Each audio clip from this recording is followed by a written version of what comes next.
Hello everyone. Welcome back. I'm Bumi and today we are watching Casually Explained, Tipping by Casually Explained. Yes, this is something that I personally cannot relate. Wait, what's going on? I'm hearing fireworks, or is it gunshots? I can't really tell because I'm in the part of the country where hearing gunshots is normal. Normal. They just had like a citywide event earlier, like a beauty pageant. So I'm gonna hope that that is fireworks. So let's just move on. Yeah, tipping. I can't really relate to tipping that much because I personally do not tip. It's not something that we usually do here in our country. I know it's very like a big part of the culture in the US, and from what I've heard, it's really bad there because most of the staff rely on tips, and I think personally that shouldn't be the case. The business should be able to afford paying their staff properly so that they don't have to rely on tips. That's just my opinion on it, but I guess that's just what it is in the US, and I think that's very fundamentally wrong. And I don't know why it's still happening, but it is what it is, I guess. So yeah, let's go ahead and check this out. So remember, if you like my reactions, don't forget to leave a like, let me know your thoughts on the video down in the comment section below, and consider subscribing. Also, don't forget to leave your suggestions on what I should check out next. That being said, let's go ahead and watch the video. Yeah, let's just ignore the random, like, exploding in the background. I'm not really sure if it's fireworks or gunshots. I can't see anything from the window up top.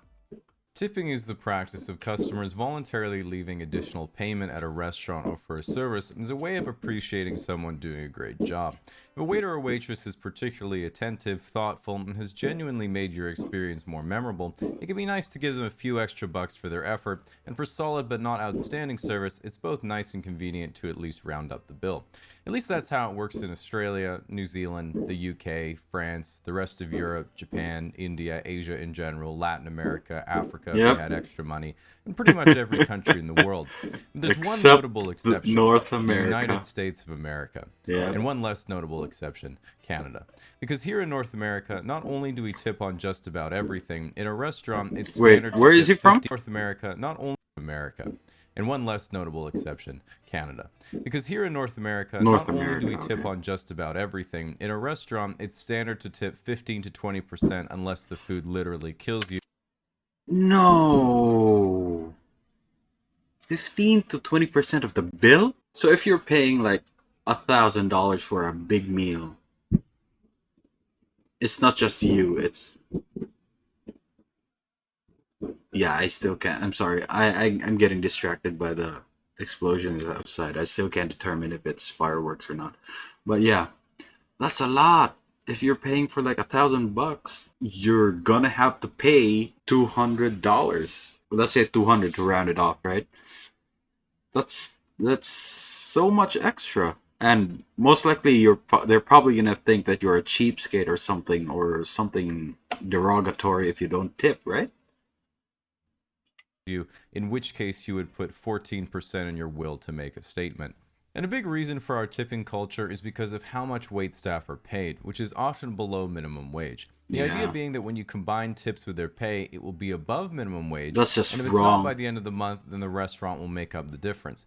So ultimately, you end up with a game of chicken whereby a restaurant says, we're going to underpay our staff because the customer will make up for it. And the customer says, if we don't make up for it, the restaurant will have to stop underpaying their staff. This is, of course, the reason why I always tip 0%, because I'm not a coward. But it doesn't stop there because, well, pretty much everyone knows. Yeah, if they say something like that to me, I'm not gonna tip anything. I'm not gonna tip anything regardless. All the more if they tell me that I have to pay to tip because the staff is underpaid. Should tip 15 to 20% at restaurants, bars, taxis, and at the hairdresser. There are situations that get niche enough that none of us even know what you're expected to tip. Movers, I don't know. Cleaning lady, I don't know. Grocery delivery, I don't know. Massage therapist, I don't know. Okay, now Here in the Philippines, I guess now that he mentions all the other odd jobs, we do tip a couple of people depending on their job. Let's say, for example, like carpenters, if they do a really good job, did it in a timely fashion, and then yeah, overall did a good job, we put a little bit extra towards the payments, but most often than not, when it comes to like restaurants, we don't tip them at all. Because most of the time, I think the difference is here is that if you hire someone to do a specific service for you, that's where we usually like throw in a bit more cash. But if we, how do you call this? If we use a service from an establishment, say like a restaurant or anywhere else that's like it's their business to do that, we usually don't tip it. Depends what ending you want. Even the other day, I was getting some furniture delivered, and so I Googled if you're supposed to tip the delivery guys, and one person said, they assemble it, I'll tip them, but if they just drop it all off at my place, then I'll just give them a six-pack of beer or something. So now not only do we have to worry about how much to tip people, we've actually completely regressed to the barter system. Barter One of the strangest system. things I find about tipping is that it's almost Well, always done. it's never really a barter, right? Because you're paying for the service and the tip is just an additional. So if you think about it, you're at a loss there. As a percentage, meaning that oftentimes you're not even paying for better service, you're paying more as a function of how expensive your food is. If you come in and buy $100 bottle of wine and leave a $5 tip, that would be considered being a bit cheap. But if me and my friends Yeah. go into the same restaurant, order 2 happy hour house wines minutes before happy hour's over, and sip on them until late night happy hour starts again, when we tip $5, that's like twice as much as our entire bill. So to the untrained eye, we seem generous, even though we're actually bankrupting Cactus Club from the inside out. Now, given the fact that tipping is so prevalent in North America, there must be some logic behind it. And while one reason in restaurants is that it leads to lower menu prices, giving the illusion of a better deal, the argument for tips being a big part of servers' income is that by having a large percentage of their wage coming from tips, it incentivizes them to do a better job.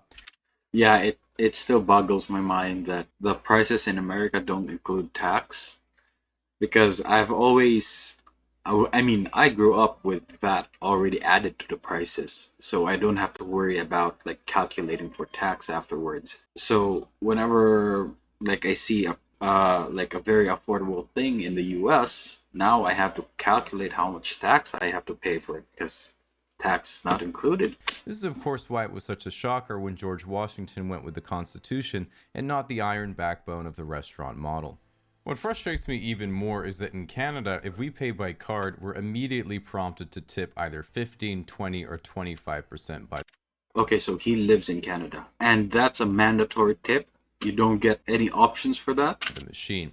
And that tip is on top of tax. So not only do you panic trying to figure out if you're supposed to tip when you're just getting takeout coffee, if you don't have the balls to press other tip and manually enter 0%, the government then charges you interest for being polite and conflict avoidant, the very base values on which all of Canada was founded.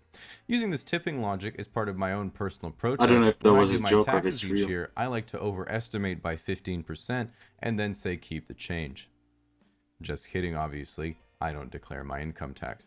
And what we have to do with confrontation, something us Canadians are not good at, the worst part of non-electronic tipping in America is that it requires you to do basic mental arithmetic, something I thought had been abolished years ago.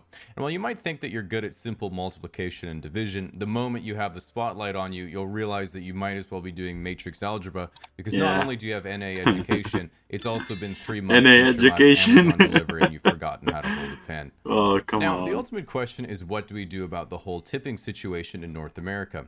Do we discourage tipping and pay employees a reasonable living wage and then let the small business landscape settle at a new equilibrium like every other country? Yeah. Most certainly yes, but that would be quite difficult. And in the grand scheme of things, we have much more serious issues to worry about than tipping in restaurants. For example, take a look at student loans. Here, that's at least $10,000 a year for school Oof. and another $1,500 for textbooks. That means you're literally tipping 15% to your professors so they can find a new stock photo for last year's material. Or did you know that in almost all first world countries, you have serious medical expenses paid for by the government But in America, not only do you have to pay for potentially life-saving surgery, the surgeon is legally allowed to keep 15% of your appendix for his collection. Ultimately, though, while North America might be a little behind when it comes to tipping practices, we can be grateful it's not the worst. Take China, for example, where as a newly married couple, you're given a punch card after your ceremony, and then for every 3 kids you have, the government gets to take 1. What? What? I don't get that. Is that true? No. Are they still on the one-child policy thing, or has that finished yet? Regardless, very good video. He is not afraid to spit facts, and I like that in a YouTuber. Oh, yeah. Again, I myself, I am poor, believe it or not. So I am not afraid to say no to tips. I mean, I personally, how do you call this? What's the word? What's the English word for it? Like give alms? Is that the right word? Like when you give to like homeless people? No, we get a lot of those like people asking, especially in parking lots where they come up to you and ask for change. I personally do not give them, not because I don't have any money, but because I don't want to enable them. Because growing up, I've grown up with like people just begging for stuff, really. So yeah, my end, I just don't want to enable them. There are a lot of opportunities out there that they can pursue to help them out. I mean, I've seen people literally wait and guard your vehicle in parking lots. Then you can like pay them a certain amount. Like per say for example, like in this happens a lot in like small malls where you go ahead and park them, have them guard your like your truck or whatever, your car, your motorcycle, whatever it is. They will keep an eye on it. They will make sure nothing happens to it. And from my experience, it has been the case that they are really good at basically guarding versus like actual security guards of the mall. So yeah, on my way out, I give them 10 pesos or 20 pesos depending on how long I was staying in the mall. But yeah, those I can give out because I'm not just giving them out for free. They're actually like doing me service. Whether they are actively watching my car or every other vehicle or not, I can't be too sure. I thought about watching them for an entire day and see if they actually like look out for stuff, but I never really did it because I didn't want to waste my time. But regardless, those guys, I trust them enough to leave my vehicle there, and yeah, that I give them money for that. But just outright begging, nah, not for me. If I don't give beggars money, what does it say about me tipping? Of course, I don't tip. Yeah, I may seem cruel to some of you, but yeah, when it comes to tipping, I think that they should pay their staff well to not rely on tips. Oh man, that's gonna get me canceled somehow for some reason. But yeah, that's just gonna be it for me today, guys. Link to my Twitter is down in the description below. Go and check it out if you want to. And if you're new here and enjoyed the video, don't forget to leave a like. Let me know your thoughts on the video down in the comment section below and consider subscribing. Also, don't forget to leave your suggestions on what I should check out next. With that being said, thank you so much for watching and I'll see you all next time. Bye!